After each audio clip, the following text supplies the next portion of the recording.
High সবাইকে, welcome back to my mini blog again. তো দিনটা ছিল শ্রাবণ মাসের দ্বিতীয় সোমবার। সকালবেলা পুজো দিয়ে সাবুটা খেয়ে বেরিয়ে পড়েছিলাম কাজের জন্য। তারপরে ট্রেনে দেখা হয় বাচ্চাটার সাথে। আমি ওর থেকে 50 টাকার মতন টফি নিয়েছি যাতে ওর একটু সাহায্য হয়। অবশ্য ওকে যদি 20 টাকা হাতে দিতাম তাহলে হয়তো নিত না। তারপরে ওর বিষয়ে আমার একটু জানার আগ্রহ হলো, তোমরা তাহলে শোনো। পড়াশোনা আগে করতি? তাহলে এখন সংসার কে চালায় পুরো? আমি চালাই, মা বাবু অনেক কাজ করে, পা ভেঙে গেছে বলে হ্যাঁ।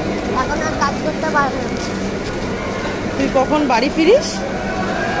6টা 7টা শুনতেই পেলে। যাই হোক, দিনটা শুরু হয়েছিল খুব সুন্দরভাবে। লাঞ্চে খেয়েছিলাম একটা পেঁপে আর একটু কফি। 16-17 দিন হয়ে গেল, এখনও কিন্তু জাস্টিস পাওয়া গেল না। তো যাই হোক, বাড়ি ফিরলাম এরকম বৃষ্টির মধ্যে। এসে দেখছি ফুলগুলো খুব সুন্দরভাবে ফুটে গেছে। আর তারপর একটা ভেজ চাউমিন বানিয়ে নিয়েছিলাম যেহেতু নিরামিষ ছিল। আর দিনটা শেষ করলাম এরকম হাতটা কেটে। যাই হোক, আজকের জন্য এইটুকুই। ভালো লাগলে একটা লাইক করে দিও। বাই।